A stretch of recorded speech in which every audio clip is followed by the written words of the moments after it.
NACWA Pretreatment virtual event. Today's webinar is Pretreatment Regulatory Update, What You Need to Know Now. I am Cynthia Finley, Director of Regulatory Affairs for NACWA.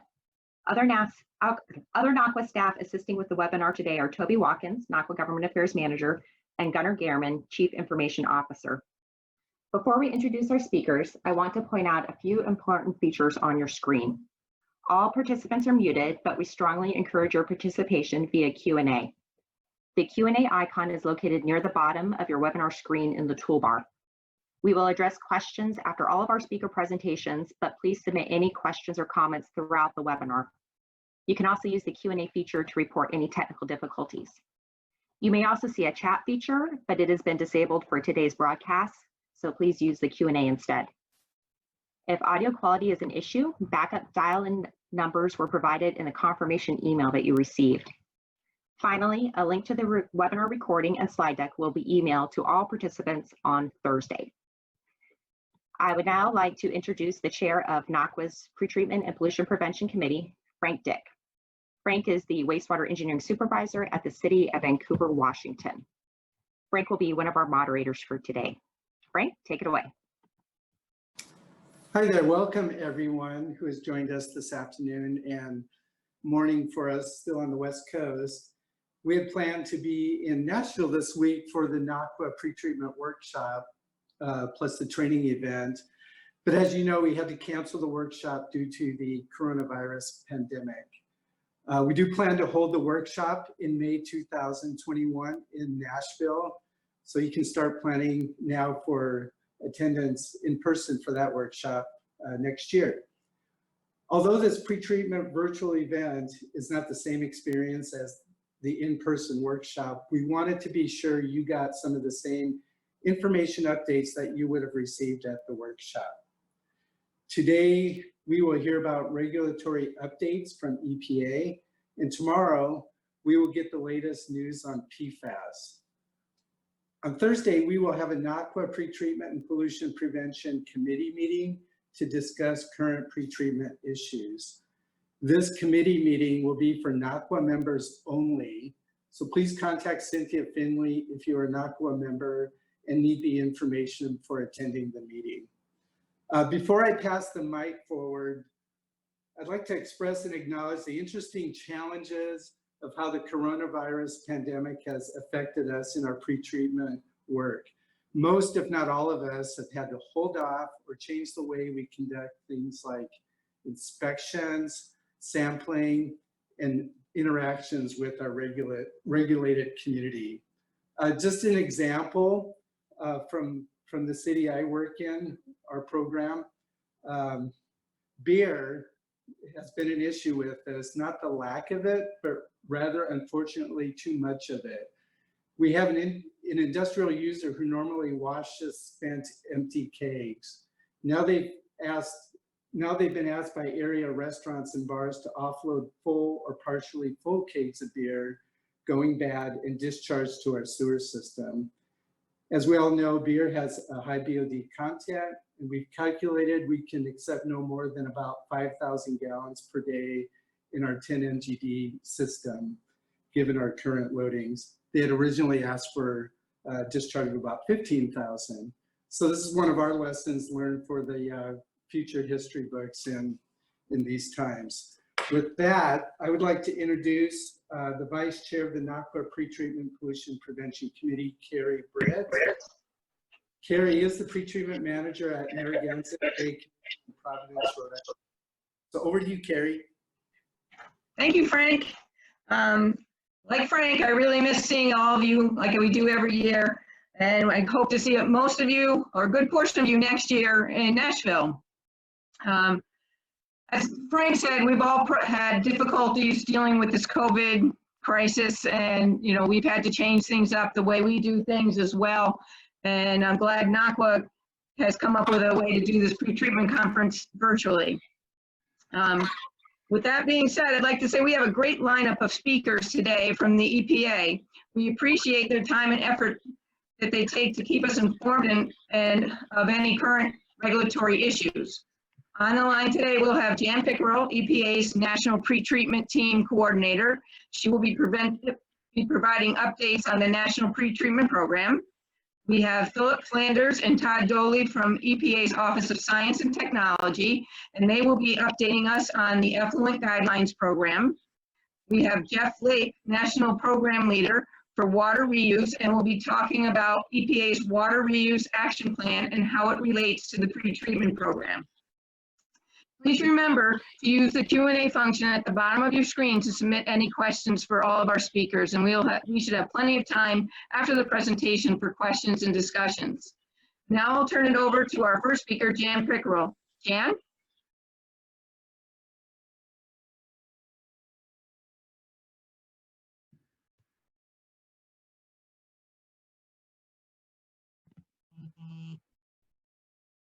Hello, Jan?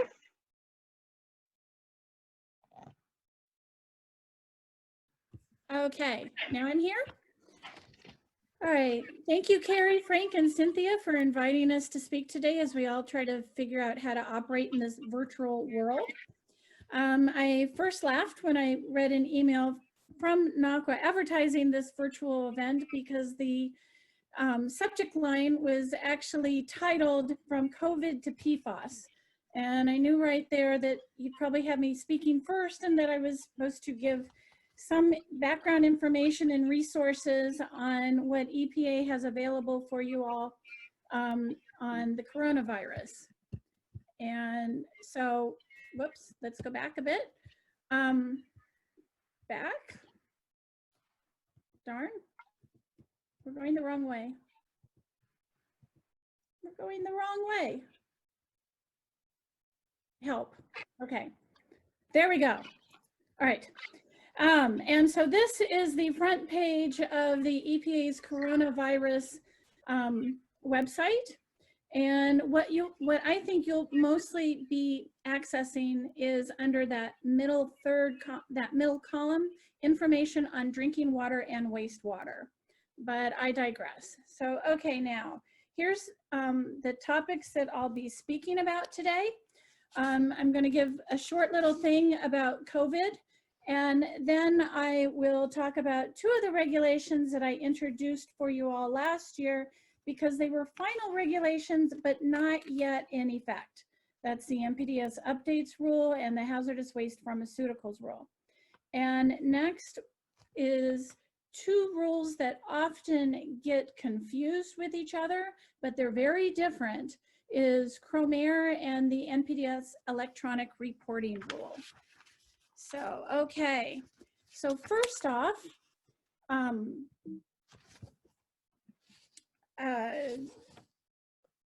there we go. That should move us forward, yes. EPA has finally issued a press release on wipes. While everyone was going shopping to buy mega packages of toilet paper and finding none purchasing non-flushable wipes, Cynthia and I were working to make sure that this press release and a question answer got out on the internet where EPA formally says that disinfecting wipes should not be flushed and that only toilet paper should be flushed into the sanitary sewer. And here's a link to that press release that came out at the end of March at the top. And then the one in the middle is a link to the question answer that is directly on the EPA coronavirus website. Now, if you recall back to that middle section of the coronavirus website, we have here a list of the water utility resources that I hope that you are already well acquainted with, having developed contingency plans for natural disasters and other emergencies that always seem to come up in our lives, and sometimes have us short on staff or at least capabilities. The WARNS network is the Water and Wastewater Agency Response Network, where you can be part of your state's Utilities Helping Utilities Network, where you can bond together to help each other with a common mutual aid agreement. This agreement allows utilities to share resources in an expedited way compared to other mechanisms that might otherwise require a formal disaster declaration. You can get help, emergency preparedness, coordination, and enhanced specialized local responders to come out to help you at your site within 24 hours of your request. The second one on the list is EMAC, the Emergency Management Assistance Compact, that really requires your state governor first to declare an emergency or disaster, but then after that, other states can mobilize and deploy across state lines with both staff and equipment. The EMAC will also provide reciprocity for licenses and certifications during the employment. Now, some of us old timers recall states having circuit riders or technical assistance crews that could come out to help troubleshoot any operational problem that you might be having with your facility. And that concept, I'm happy to report, is back in business, coordinated through the Department of Agriculture and in conjunction with the National Rural Water Association. Through those links there, you can find who are the affiliates in each state that are available to help you if you're having issues and want help troubleshooting what your facility may be dealing with. Okay. And again, down that center column of the Corona website, here is information that is to more specifically help protect you as a worker. There's many questions and answers on this topic. And so what I'm going to just show you here is that here's a whole bunch of the questions, and I'm going to give you a summary of what all the answers are. So in summary, yes, although septic tanks do not provide disinfection, EPA does expect a properly managed septic system to treat COVID the same way it safely manages other viruses in wastewater. Now, from the question of, can I get COVID from wastewater or sewage? That's the second from the bottom there. Linking on that, you will find a 6-page document from the World Health Organization that indicates that there is no evidence to date that COVID has been transmitted via sewerage systems with or without wastewater treatment. And along with that 6 pages for your reading pleasure, it goes on to say that wastewater workers should use standard practices that you're already using, basic hygiene precautions, and wearing the recommended personal protective equipment that you would be wearing dealing with any sort of untreated waste. Common disinfection treatment, such as oxidation with hypochlorite, chlorine bleach, peracetic acid, as well as inactivation from ultraviolet irradiation, are expected to be sufficient. Now, I'm sure you've heard in the media topics and discussions about, could we assess the health of a community by testing the virus present in wastewater? And right now, they are testing whether or not, when they detect the virus, is it really active that you could actually spread the disease that way? And so to hear more about that, I recommend that you sign up for this webinar that is scheduled for May 27, 2 to 3 p.m. Eastern Time. And EPA is conducting this research with the CDC. And I know they are doing more presentations and more research as we speak, and another one coming out soon regarding sampling for COVID. I just received that in my inbox this morning. And so be looking in your inbox for more and more information to come. Next, I'm sure many of you not only have concerns about ensuring that your own facility stays in compliance, but then as pretreatment coordinators, you're also receiving questions from your industrial users that have concerns about meeting requirements in permits that you have issued to them. And you've probably already seen and read this 7-page memorandum that is referenced here, the quote, COVID-19 implications for EPA's Enforcement and Compliance Assurance Program that was issued on March 26th. And there are additional frequent questions that, from what I understand, are also in the works to be amending this site too. My advice here is to think back to a lot of the training that you've received over the years as a pretreatment coordinator. I took a direct quote out of this document. That's what I have pasted here as number 1 and number 2, A through E. And what those are basically putting forth, which is also information that you can use as a template to share with your own industrial users if you'd like. Basically, the first one, put forth a good faith effort. Compliance is expected. Try your best to do this. And number 2 goes out to outline the various things that we have said.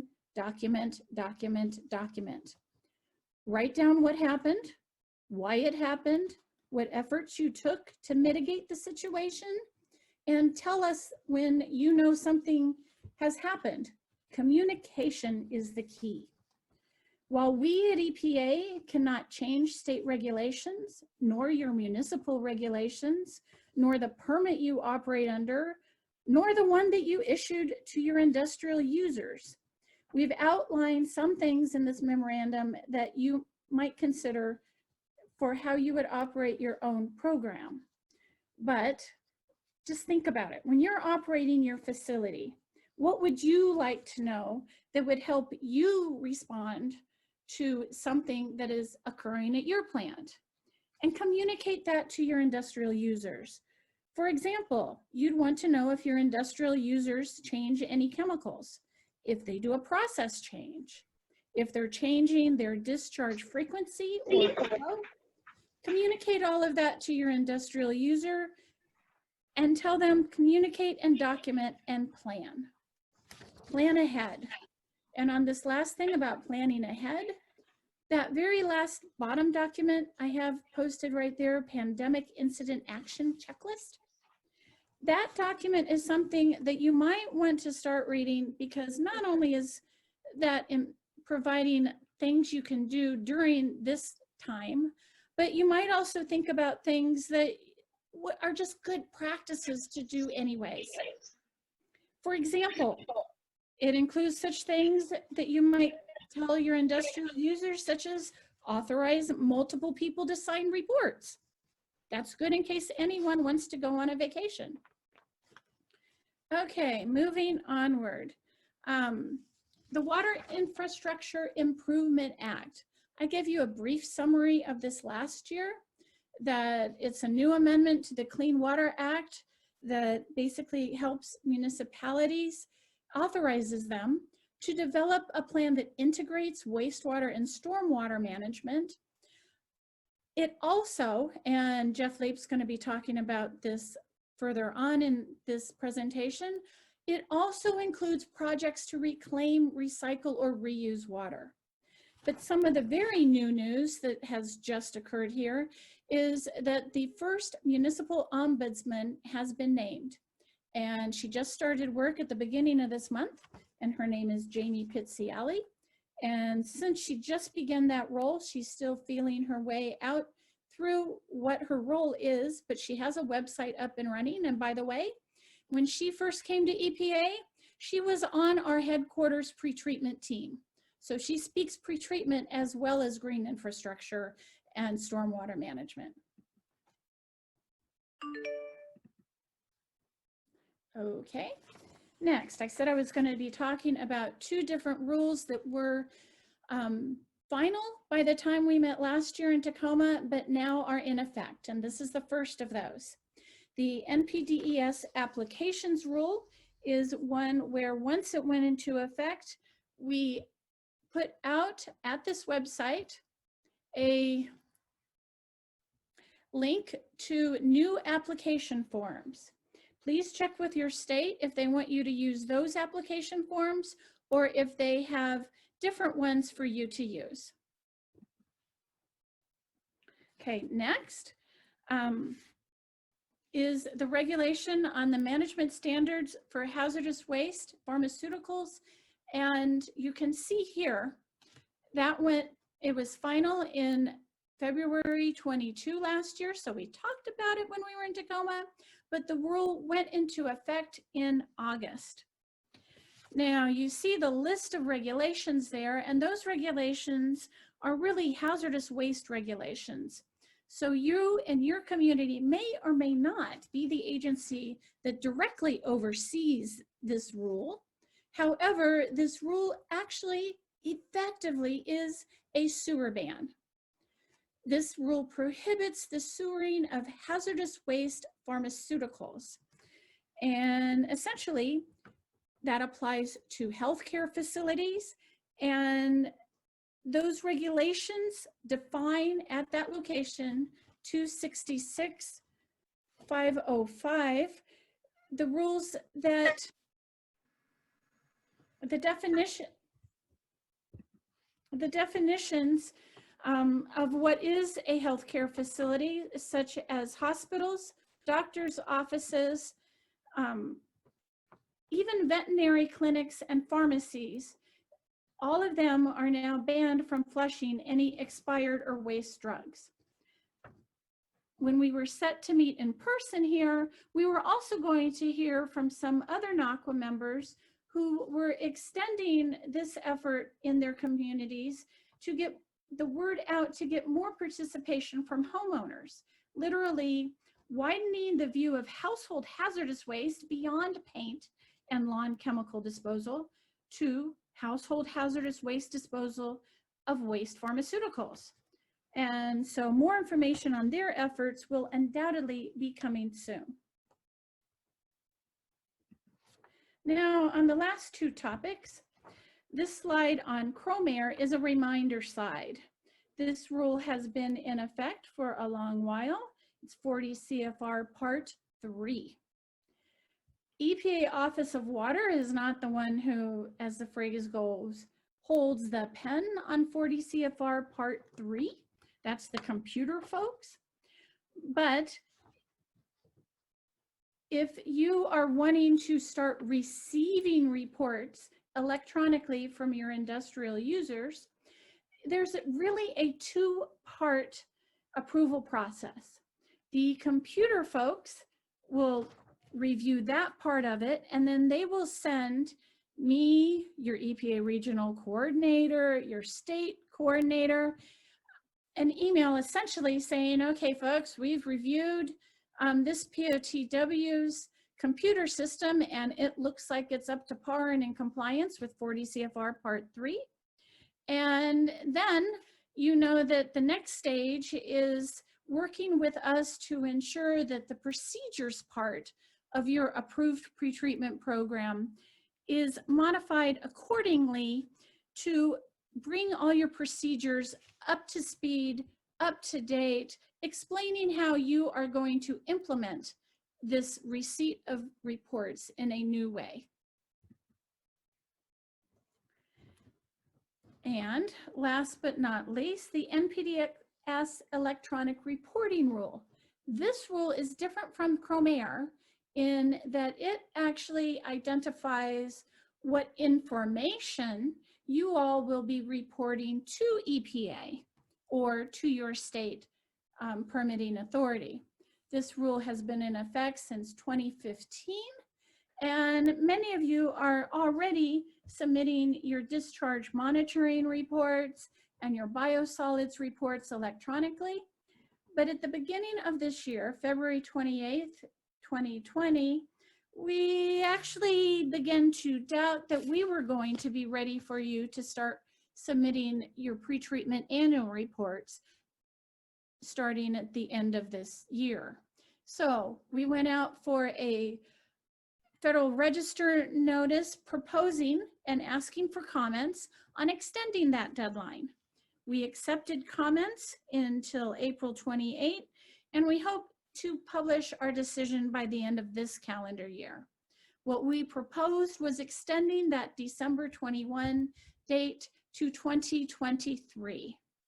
And so, as I said, we hope to get you out a decision on that by the end of this calendar year.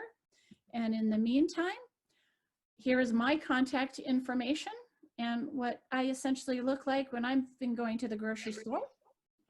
And next up, I will turn over the microphone to Philip Flanders. Great. Thank you, Jan. Jan can answer questions after the other speakers give their presentations. And please remember to use the Q&A box for your questions. With that, we're going to turn it over to Philip Flanders. Go ahead, Philip. Thank you, Carrie, and thank you for the opportunity to give me a chance to speak today. My name is Philip Flanders. As Carrie mentioned, I'm from the Office of Science and Technology within the Office of Water at EPA. And I'm here to give you an update on the Effluent Guidelines Program broadly, and specifically about our planning process. The bulk of my talk will be about Preliminary Plan 14. So just as an introduction, effluent guidelines planning is how EPA implements the 1987 Clean Water Act amendment, which added Section 304M. This section reinforced Congress's intent that effluent guidelines should keep pace with pollution prevention and treatment technology, that EPA must review all promulgated effluent guidelines annually, and every other year, after we take proposal and comment, EPA shall publish a plan for effluent guidelines which identifies and establishes a schedule for any effluent guideline revisions that have been identified and identifies any industries that are not currently subject to effluent guidelines. So if you wrap all those requirements in one, we call this plan the Effluent Guideline Program Plan.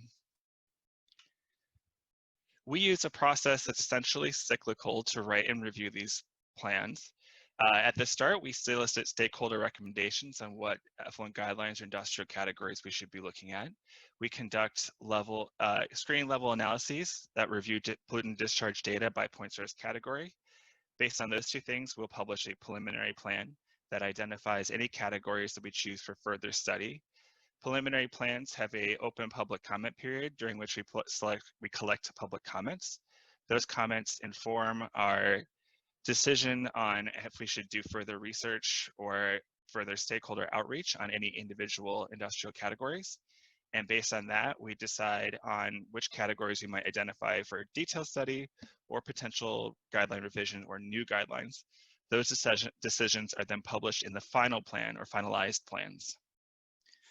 One thing I'd like to stress is that outreach is very important. It's involved in at least 3 places, although really continuously throughout the process.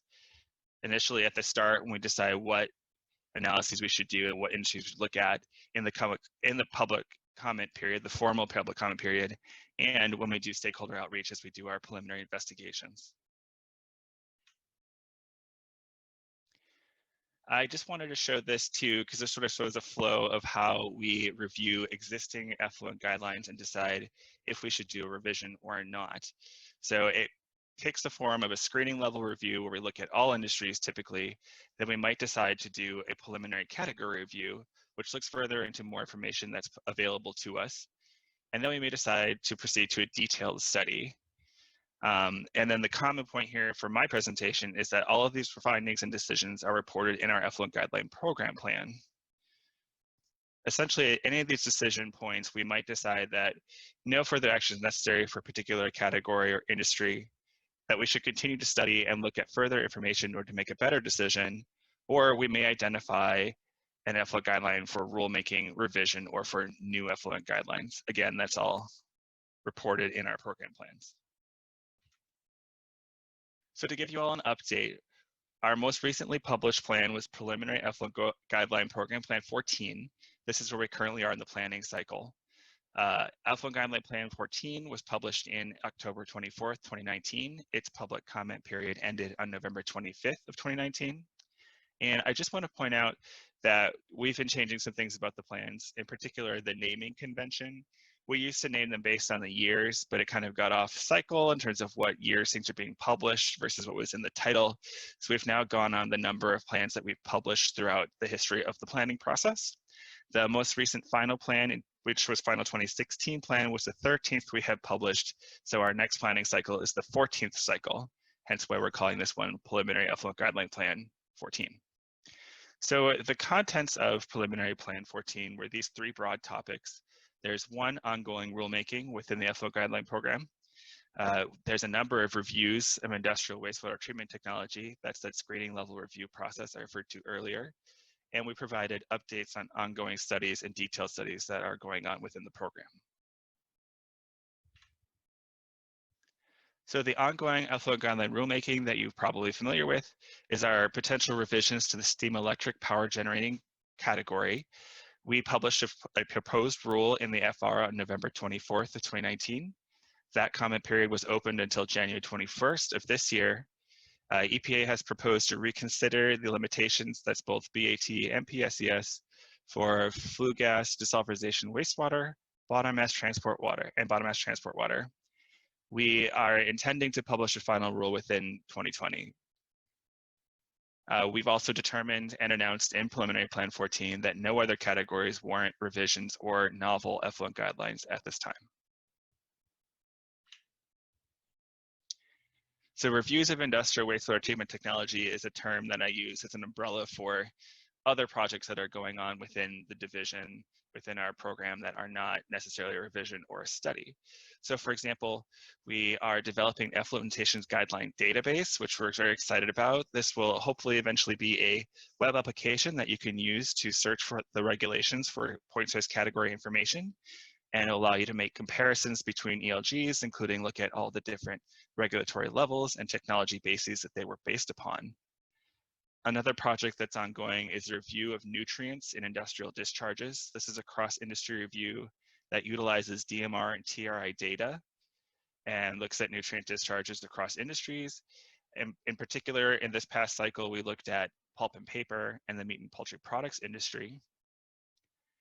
And as we announced in the PFAS action plan, the effluent guideline program is conducting a multi-industry study on surface water discharges of PFASs that includes indirect discharges as well. The agency plans to conduct a detailed study focusing on airports, organic chemical manufacturers, paper and paperboard manufacturers, and textile and carpet manufacturers as we move forward.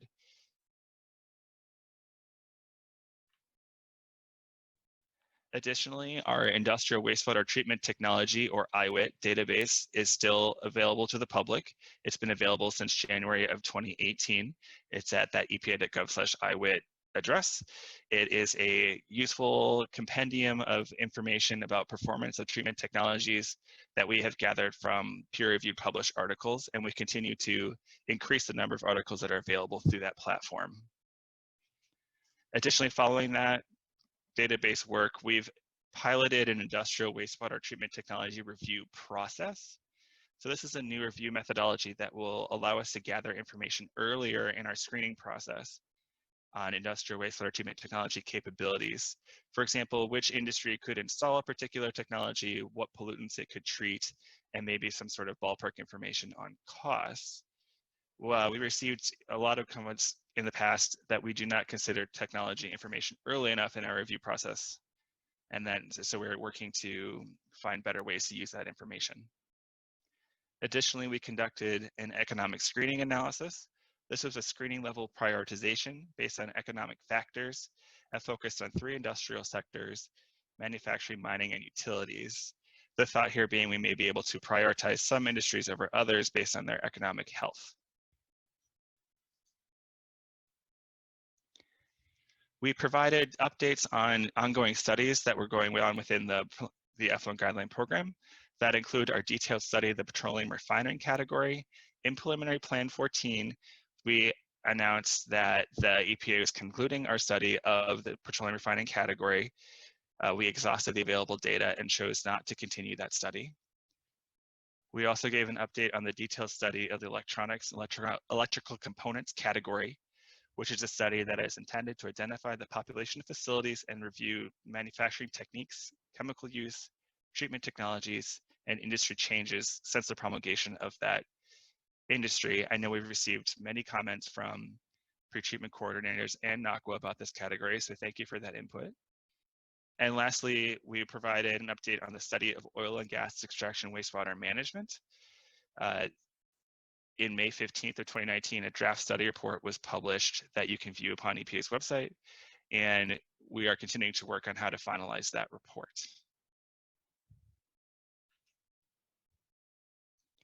As I mentioned, preliminary plans have a formal public comment period that closed on November 25th of 2019.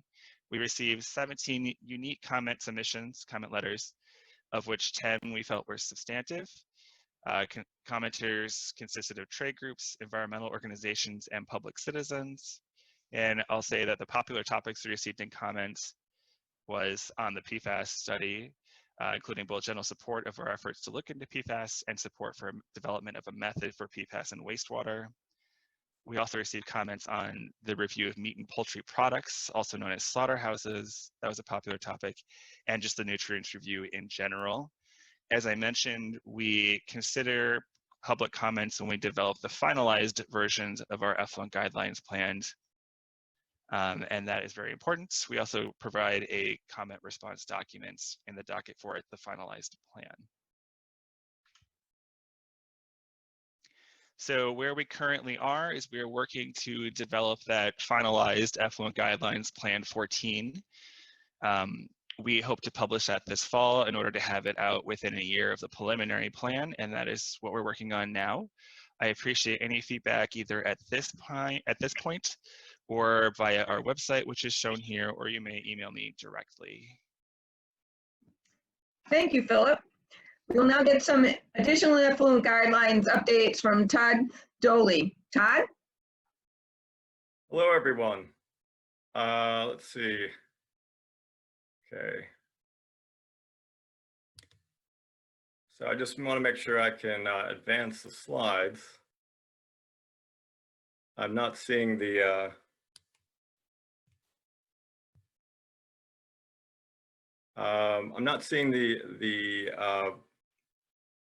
option to advance the slides. Todd, Should be able to use your should be able to use your arrow keys as well. I can see you have control of the presentation. Okay. All right. So I can just is it the page? It's all right. There we go. See, it's all right. Here we go. Sorry about that. So my name is Todd Doley, and I'm with the Office of Science and Technology as well, the same office as Philip's. And the first thing I'm going to talk about today is EPA's dental amalgam separator rule. The agency promulgated pretreatment standards in 2017 to reduce discharges of mercury from dental offices into POTWs. Dental offices that were discharging the POTWs prior to July 14th, 2017 have to comply with the standards by July 14th of this year. And then they have to submit a one-time compliance report certifying such by October 12th of this year as well. Compliance with these pretreatment standards requires the use of separators and 2 BMPs. The first BMP ensures that the efficiency of amalgam separators by prohibiting the use of oxidizing line cleaners, including but not limited to bleach, chlorine, iodine, and peroxide, anything that has a pH lower than 6 or greater than 8, essentially.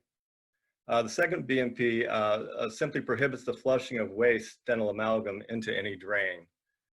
And so before the rule was finalized, some states had already required some, but not all of the rule requirements. And by the time the rule was finalized, already 40% of the dental offices had amalgam separators in place. And over the last 3 years, most offices now are fully compliant with these standards. And another 12% of dentists do not place or remove amalgam in their offices. And so the frequency of new amalgam placements has also been decreasing as well over this time period. The approximate average cost for meeting the standards is about $800 per office per year. And these standards reduce the oversight from general pretreatment regulations that would otherwise apply to these dental offices. So now there are many dental offices currently closed right now, or only open for emergency procedures due to the COVID-19 pandemic. And some of those offices are concerned about the upcoming July deadline and have inquired about a possible extension of the deadline for the rule. And as of this time, EPA has no plans to revise the rule or the deadlines set forth in the rule. However, as Jan mentioned earlier, the Office of Enforcement and Compliance was given temporary enforcement discretion so that those facilities that can demonstrate that they're not able to comply with their requirements due to the COVID-19 pandemic can get some relief from those requirements. And in fact, the American Dental Association wrote the administrator thanking him for exercising his discretionary authority, saying that this would help a number of dentists whose practices had been substantially impacted by the health crisis. So any dental practice that's concerned about meeting the pretreatment standard by the July 14th deadline should discuss their specific case with their permitting authority.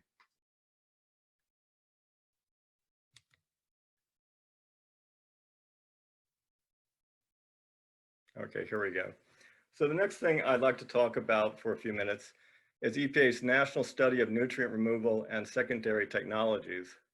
The objectives of the study are to obtain nationwide data on nutrient removal performance, to use this data to help POTWs improve their performance at lower cost, and to provide a forum for stakeholders to share best practices. And many of you are already familiar with the study's POTW screener questionnaire, which we show a page from here. That was already sent out back last November. POTWs have a good command of their various sources of wastewater flows to their plants, and which of those flows are sources of nutrients. But with increasing pressure on all sources to reduce nutrient discharges, POTWs are often finding themselves at the forefront of nutrient removal approaches.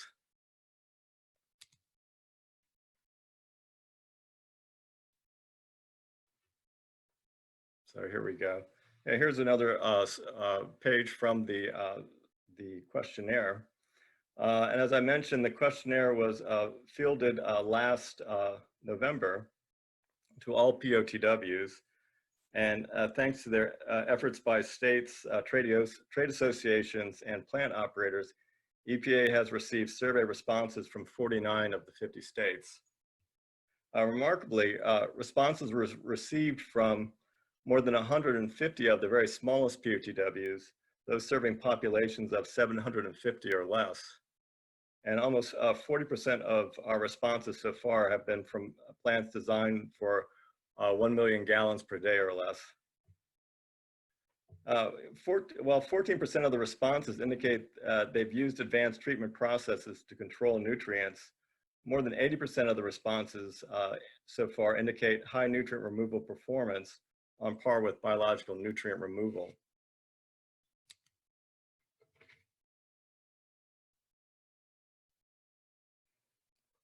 Now, the national study offers numerous benefits, many of which are already being realized by a few state and local programs that have begun focusing on optimization. The technical resources in the form of experienced operators and real performance data from other plants continues to increase.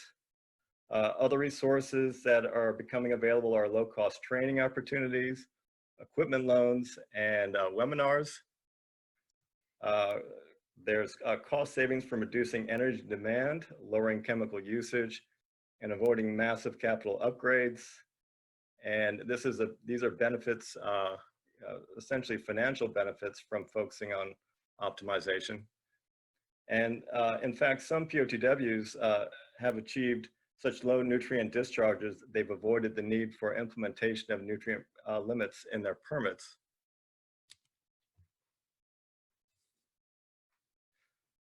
So the survey is still open. We're doing our second round of information collection right now, and or that's going to be starting very soon. The survey is still available on the website, and we've got a link to the website here, as well as the QR code, which can be scanned directly to go to the registration page for the survey. And it can't be overstated the importance of this questionnaire to the overall study that EPA is performing. Thank you.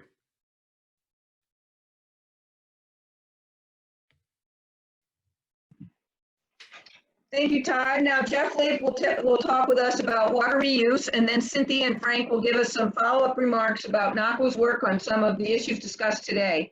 Jeff, go ahead. Great. Carrie and Frank, thank you for your leadership of the NACWA Pretreatment Committee, and Cynthia, Toby, and Gunnar, thanks for bringing us some sense of normal, even though we cannot be in Nashville together. It is striking that there are almost 1,000 people participating in the webinar, so I suppose that's a positive benefit of having more people participate. During this brief time, what I'd like to do is just give you a sense as to what we and NACWA and other partners have been doing in developing a National Water Reuse Action Plan, and really emphasize the opportunity to use pretreatment source controls to enhance and protect water reuse opportunities.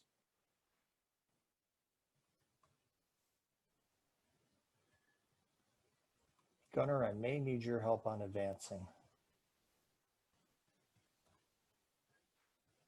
You want to give it one more shot? If not, I will advance for you.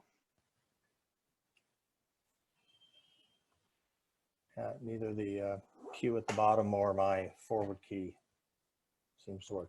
All right, so I'll let you know. On February 27th, just a couple of short months ago, EPA and our partners issued the National Water Reuse Action Plan. Water reuse is not a new topic. Places like Orange County, California, and Upper Occoquan Sewer Authority in Virginia have been practicing water reuse for 40 years. What we tried to do here is recognize that building on the great experiences of water resource recovery facilities, water reuse can be an opportunity to improve local water resource security, sustainability, and resilience. I point out this quote from David Ross, who really was the champion and visionary of the National Water Reuse Action Plan. The middle statement beginning, water quantity, supply, and quality decision makers have historically worked through independent management regimes. Addressing future water resource challenges will require more holistic thinking that embraces the convergence of water. While I mentioned Orange County and UOSA, I'm going to fast forward and just highlight Hampton Roads Sanitation District, who for me is a great example of this convergence of water. 7 major treatment plants discharging to the Chesapeake Bay, a TMDL compelling more and more stringent effluent limits, and the norm would have been simply to upgrade wastewater treatment and meet lower and lower limits. HRSD, to their credit, took a step back, looked at the impacts of a century of use of the Virginia aquifer, nearly 20 feet subsidence in some areas of the Virginia Beach area, seeing the potential of sea level rise and its impacts, and basically have devised a long-term plan to basically reuse almost 100 million gallons a day, if you will, replicating what Orange County is now achieving today. So kudos to them. Gunnar, next slide if possible. For those who take a deeper dive into the Water Reuse Action Plan, we looked across 11 thematic areas and tried to imagine what specific things we or different partners could do to support the consideration of water reuse. So we looked at policy, science, technology, water information availability, workforce, for example, recognizing that water reuse brings us a whole new level of technology and complexity. So with that framework in mind, we basically reached out to the entire water community and said, how about if we work together across these themes and see if we can advance water reuse. Next slide. I must admit, we were quite surprised. We had proposed 46 broad actions in the September 2019 version of the Water Reuse Action Plan. We have 37 developed actions across these 11 themes, 28 unique action leaders. WEF and NACWA are leading the pretreatment action, and Cynthia will talk about that shortly. There are more than 80 collaborating partners, and really the showcase of this action plan is that it has 240 very specific milestones, each with a target completion date. So it really represents a very collective, collaborative partnership effort to promote water reuse. Next slide, Will. I encourage folks to go online because this action plan lives on an online platform. So you can at any point take a deep dive on actions, see who's leading it, what their milestones are, status, updates, and accomplishments. So we've begun updating the online platform almost in real time. I'll just highlight an example of a nice accomplishment that occurred last week. For those familiar with some of the USDA agriculture finance programs, USDA just announced the newest round in 2020 of their Conservation Innovation Grants. And water reuse is now one of those showcase funding opportunities. So that was a great example of USDA coming through on one of their partner actions. A couple other quick ideas and insights into the nature of actions. We make a big push for integrated watershed management. So to the extent that you see water reuse as the principal theme, I hope you also see that we're making the strong case that water resources management really best happens when it happens at the watershed scale and looking at an integrated fashion. So in this category, the Water Reuse Association is going to be preparing case studies of different applications using the IWRM framework. Next slide. I would also point those of you who are interested in integrated water resources management and water reuse to the federal policy statement that exists in the Water Reuse Action Plan. This is the first comprehensive statement about the federal government's support for the consideration of water reuse in supporting water security, sustainability, and resilience.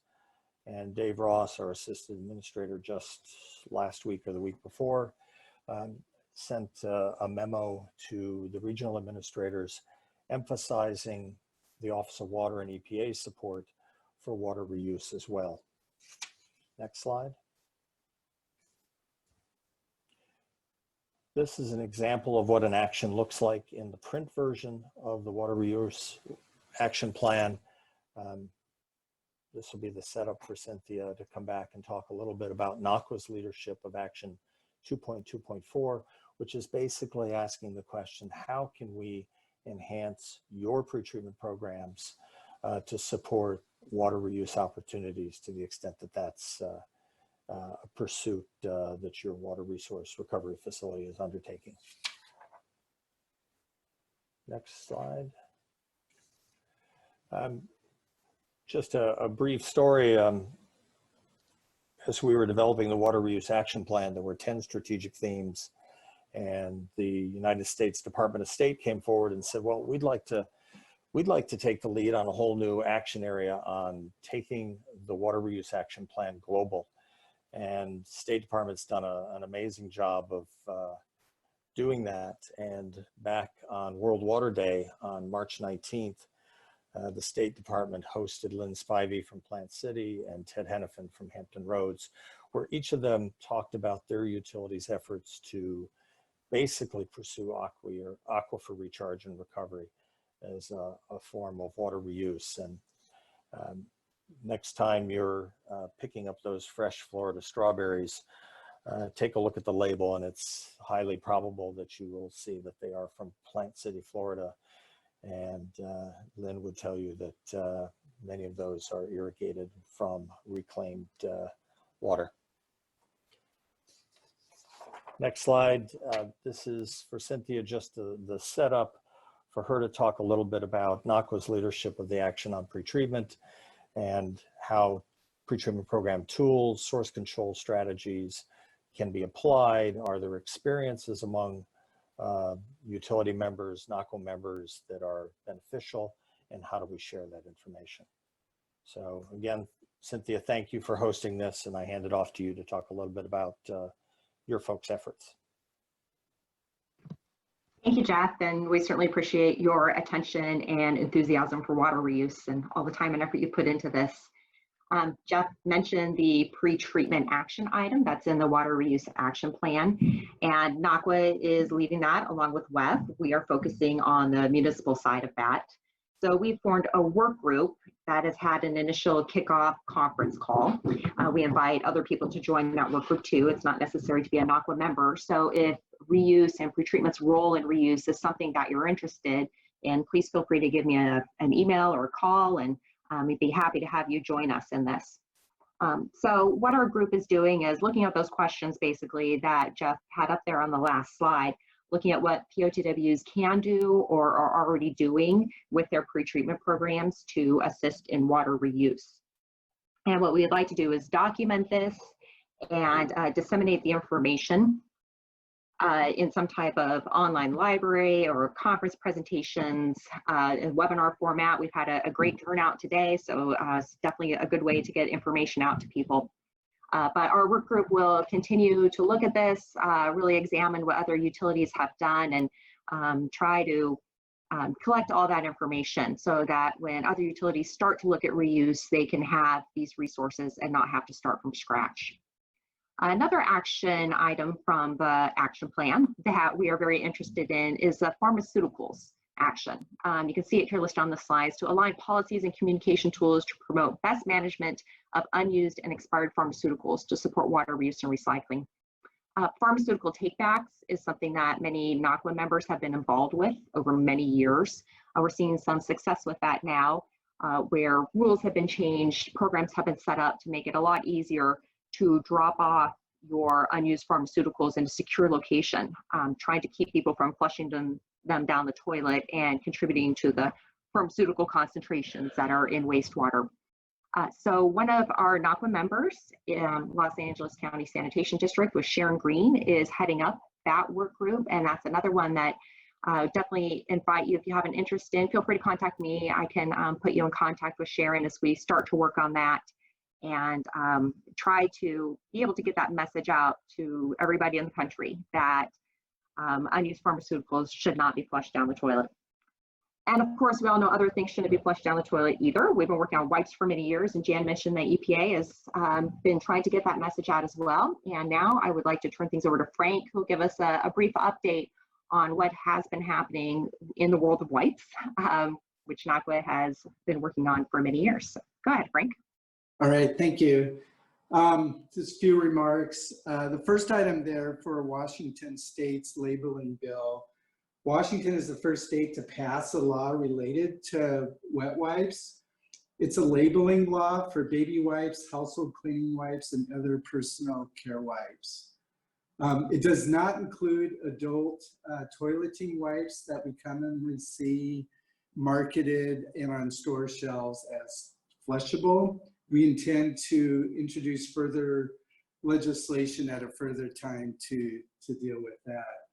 The labeling law sets requirements for the universal do not flush symbol to be displayed in several ways.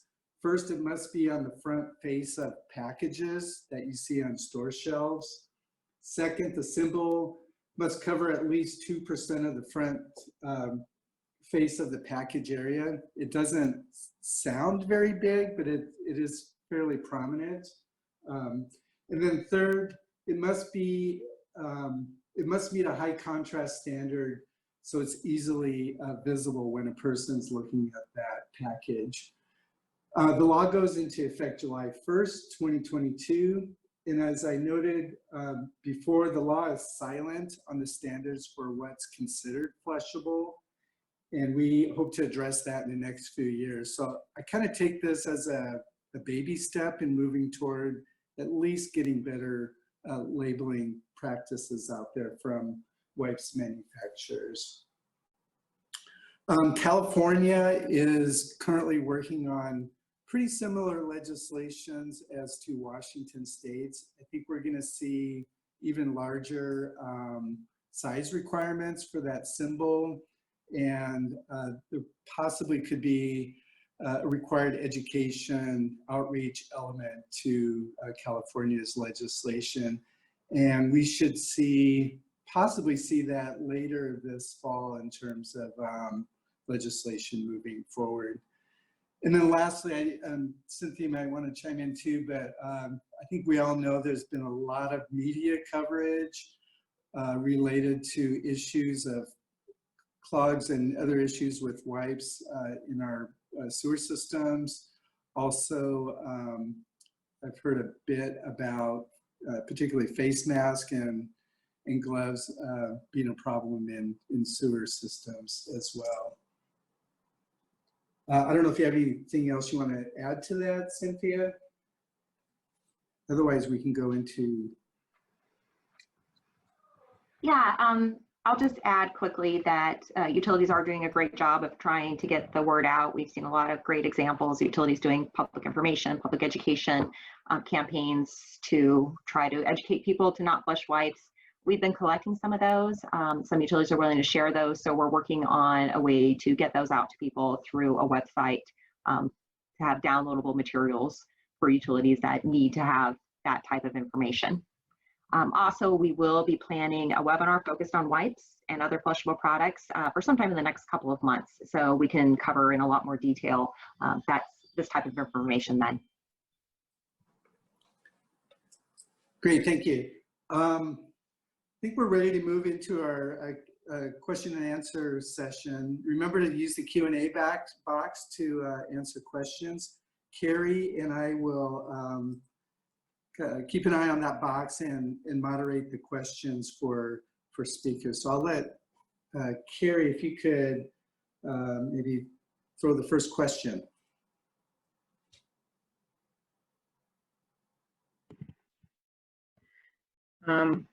So the first question is for Jan.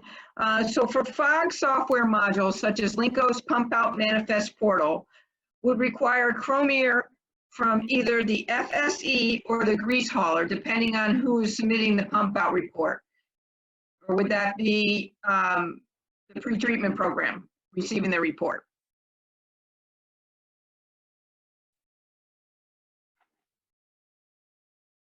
I don't know how that POTW has set up their program, nor how they set up their submittal reports.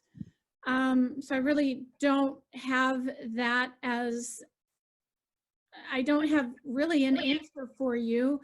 Chromier is required if you want a report that is submitted to you electronically to comply with the requirements to show the legal and traceable signature. Okay. I'm sorry, I know that did not answer your question. I don't know how you have your program set up, nor what your reports are, nor that system. Okay, thank you, Jan. Next question. What is the lowest concentration that a POTW with industrial phosphorus discharges has achieved with just optimization? Yeah, this is Todd. I just want to point out that the survey, the questionnaire, screener questionnaire is still out there. And so we're still gathering data, and we're hoping to gather a lot more. From the data that we have gathered so far, I don't have the information to answer that question right now, but I can find out that information and get back to you.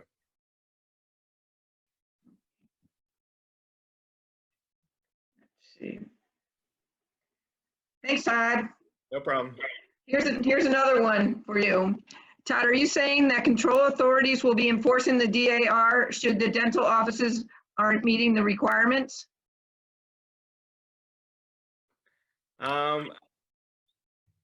So the control authorities are the, my understanding is the control authorities are the folks that the dental officers should be contacting if they are going to have difficulty meeting the pre-treatment standards, and those would be the folks that they would talk to about documenting how the COVID-19 pandemic is affecting their ability to comply with the standards. Thank you. Does EPA expect pre-treatment programs to inspect dental offices for compliance with the amalgam rule? I don't have an answer for that. I can try to get back to you on that. Okay. I'm going to go into some of the questions that have already been addressed in writing, just so everybody can hear the answers. Let's see. Can EPA give guidance for IU compliance issues for non-essential businesses that were forced to close by state local orders?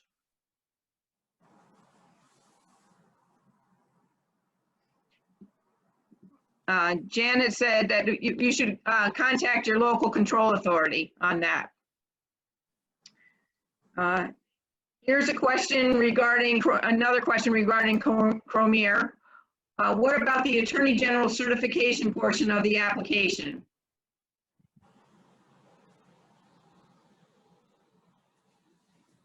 Okay, and Janet stated, see your local POTW attorney. She or he would be able to provide or obtain the required statement regarding your local and state regulations. For Cromier reporting, how do the approvals work when using a vendor?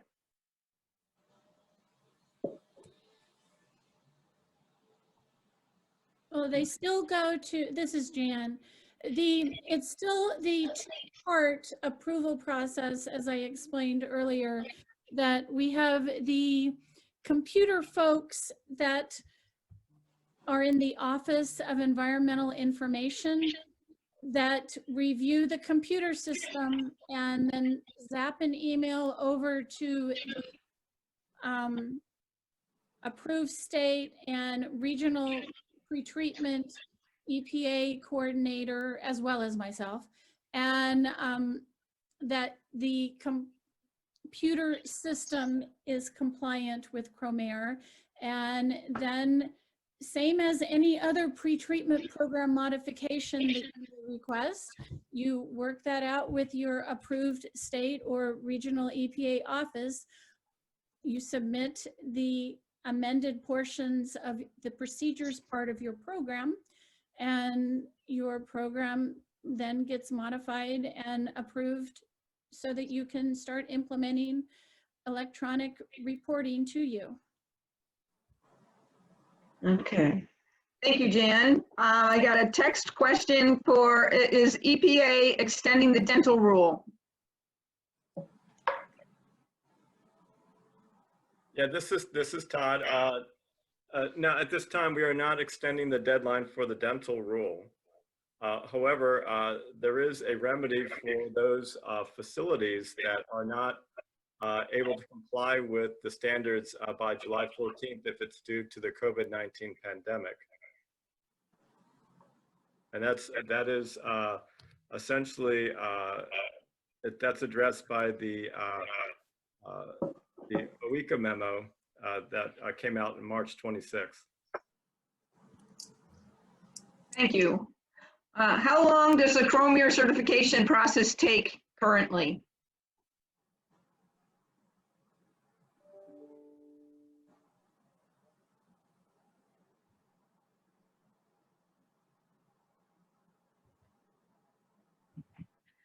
Okay, the answer is it varies. If you're using a vendor whose system has already been approved, that part may be quick, and the slower part may be amended amend it to your program if you are designing your own system that can take longer. Okay, let's get another one. This is Cynthia. Somebody had typed a question asking for my email address for the water reuse, and I clicked the wrong button. So if you'd like to type that question again, I will try to type my email address in so you can see it. Thanks. Okay. Here's another one for Jan. It says page 4 of the March 26th letter discusses submission of documents to the EPA that require a quote unquote wet signature. Would you speak to how this can be applied to us as the control authority for documents that we require quote unquote wet signatures based on federal requirements? Can I submit these electronically without being Cromier approved during the pandemic with appropriate documentation? Jan stated, please read the Cromier guidance that I posted. It provides some alternatives. We have not changed the regulations. I'm going to throw in an answer here too. What we have allowed here at the Narragansett Bay Commission is for companies to submit these documents as PDFs, and we will get the documents with the quote unquote wet signatures when we go out and do inspections of these facilities and in order to fulfill that requirement. But right now, we've been concerned with, our staff safety as well as the safety of our industrial users as well. And that seems to be working out. We're still getting mail and we're still getting faxes, but a lot of companies have submitted them electronically. But we will get those wet signatures going forward.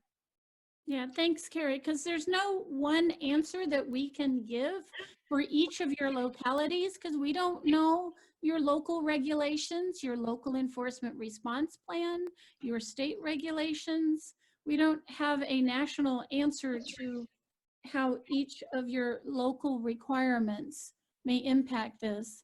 But the response you gave is exactly one that is in the POTW Cromier guidance that says you can have someone submit something via email as long as they either follow up with a signature, or when you're going out there on the next inspection, you pick it up, things like that. Thanks, Jan. Next question, how do I get on a notification email list for the ELG plans for public comment? Or is it a matter of simply going to the Federal Register for the US EPA website to find them?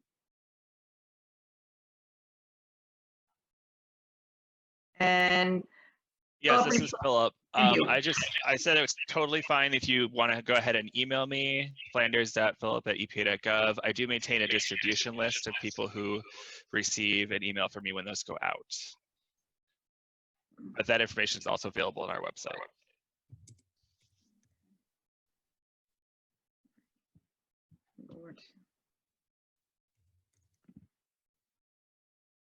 See.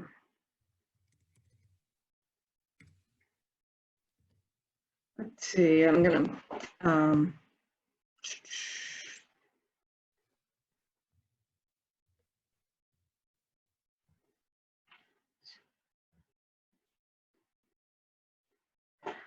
next question, what is your thought for enforcement at hospitals, et cetera, on CFR 266.505 prohibition of sewering hazardous waste pharmaceuticals?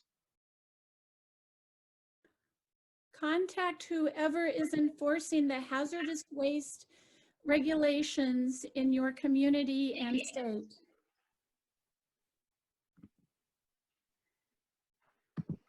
Can relief from this?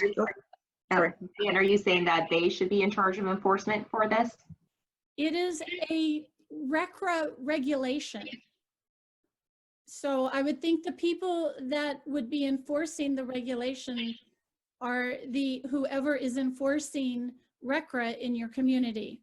Some POTWs have that in a limited way. Other POTWs do not. It depends on the community.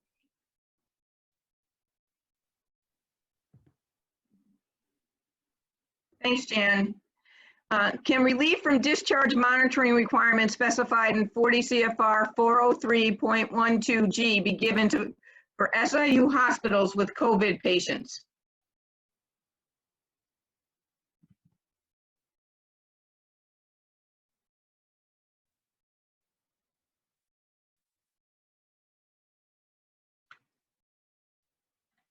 for Rhode Island, we've been directed that with anybody who's discharging processed wastewater still needs to comply with their wastewater discharge permits. So here they would still have to submit reports.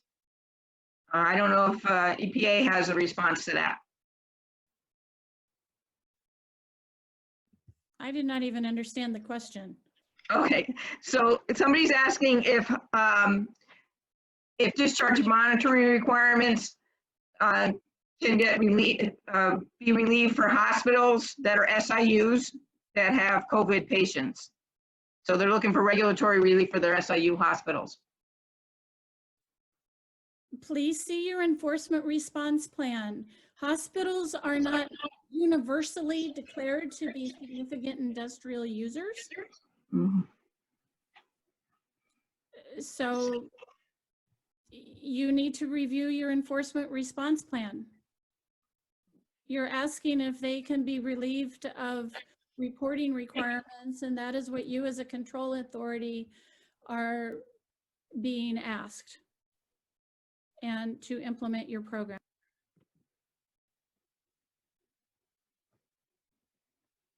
Thanks, Jan. Can facilities, dental/SIU submit the compliance reports via fax, and is that acceptable form of e-signature? If you read the referenced POTW and Cromer guidance, faxed reports are considered Cromer compliant.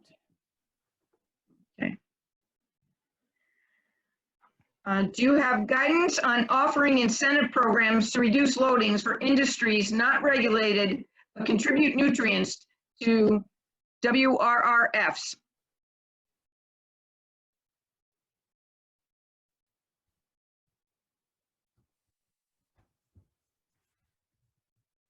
Anyone?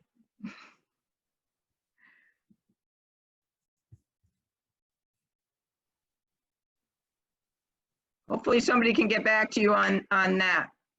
Let's see. Well, I believe that NACWA at one point, as well as some state programs, used to offer award categories. Yeah. It does not currently have an awards program for industrial users, but certainly I have seen some states implement award programs.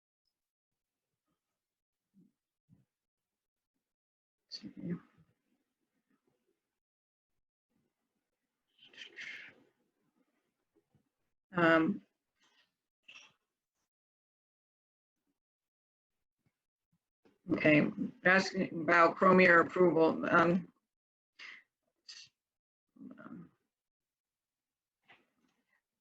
Don't the requirements of Cromer only apply for federally regulated and enforceable entities? Meaning, if a local POTW is receiving data from an IU that is only regulated on the local level, i.e. non-federal SIU, that data can be submitted however the local POTW wants. So I think what they're asking is if it's not a SIU, can they submit their data electronically without being Cromer compliant?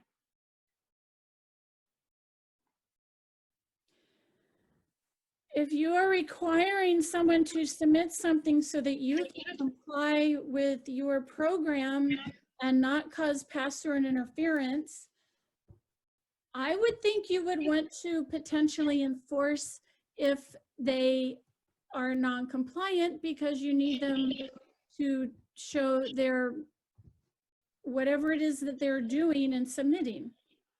Please review your enforcement response plan on why you are in your pretreatment program on why you are permitting this facility.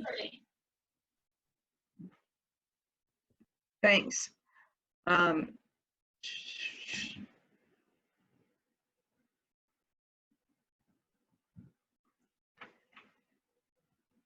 Are there any hard plans to provide similar virtual regulatory updates in the future? Is there any way we can submit a formal request for more virtual training updates? Is there any committee we can reach out to or become a part of to make this a reality? Thank you for having this Zoom meeting due to COVID-19. We appreciate it. Thank you, Patricia. I do think that we'll, if we can, we'll try and do other topics if we need to. Cynthia? Yeah, just a reminder that we are having a webinar tomorrow as well, focused on PFAS, same time, your same login information will work for that. So that'll really dig deep into that topic. Given the great response to this webinar today, this is something we're definitely going to be looking at in the future. So we'll try to do it more often. We know the number of people that can actually attend the workshop is limited for all sorts of reasons, but it's definitely, a webinar is more accessible to everyone.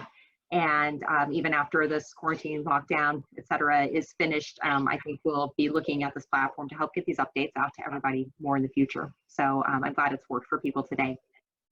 And also, if you'd like to send suggestions for topics to cover, we always appreciate that as well.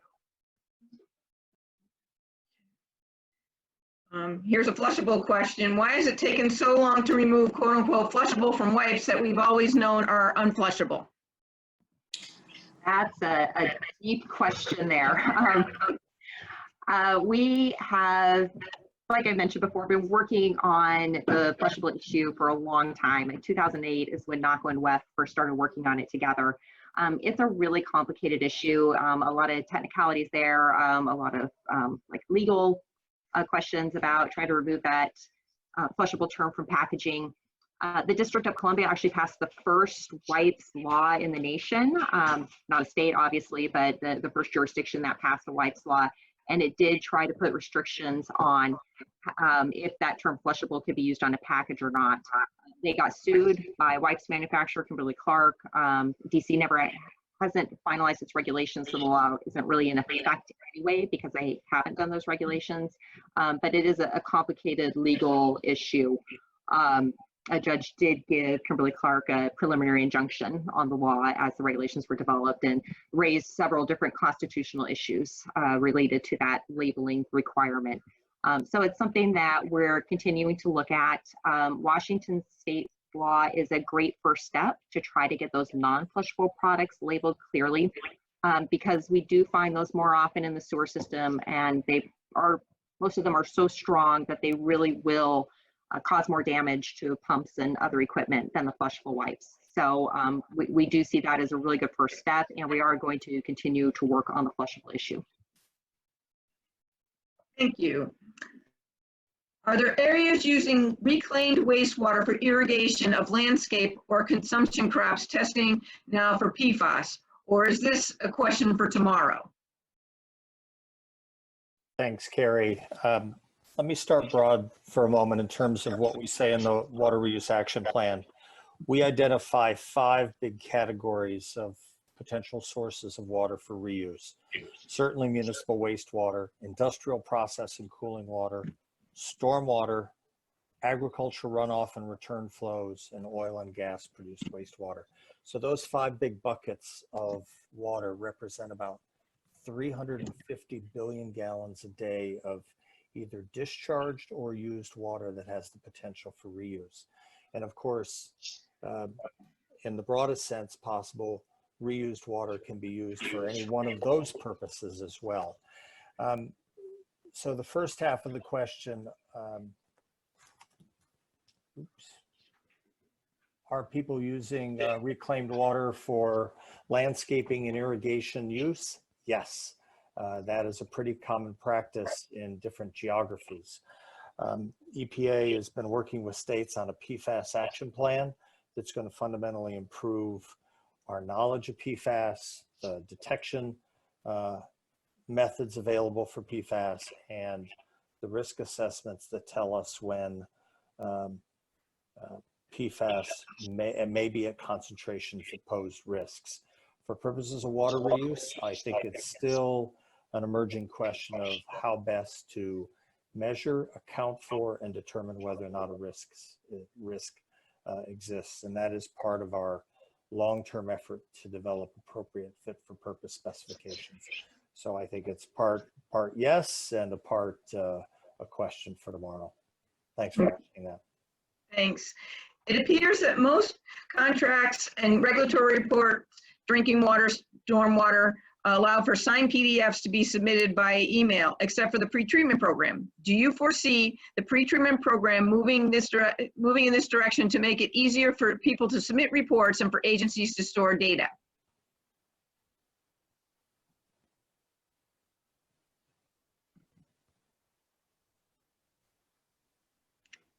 We Well, I are think that, modifying Jan. the regulations at this time to allow PDF in the respect that we need signatures for compliance.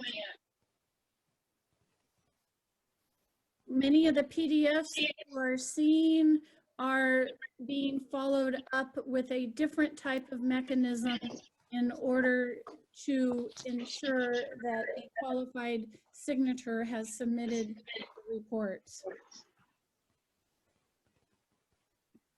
Thanks, Jan. Is there any more thought about combining the 413 and 433 electroplating and metal finishing categories? This is Philip. We were working on that, but decided not to continue with any further work on those categories. Okay. All right. This is a follow-up question. How about for COTS, capital C-O-T-S, that is customized to meet POTW needs? How long will it take for Premier approval?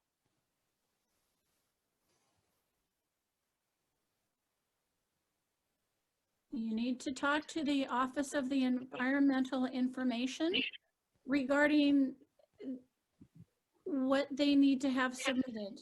And then once they give us the approval that your customized system has been approved, please work with your state or EPA regional pretreatment coordinator regarding your amended pretreatment program procedures.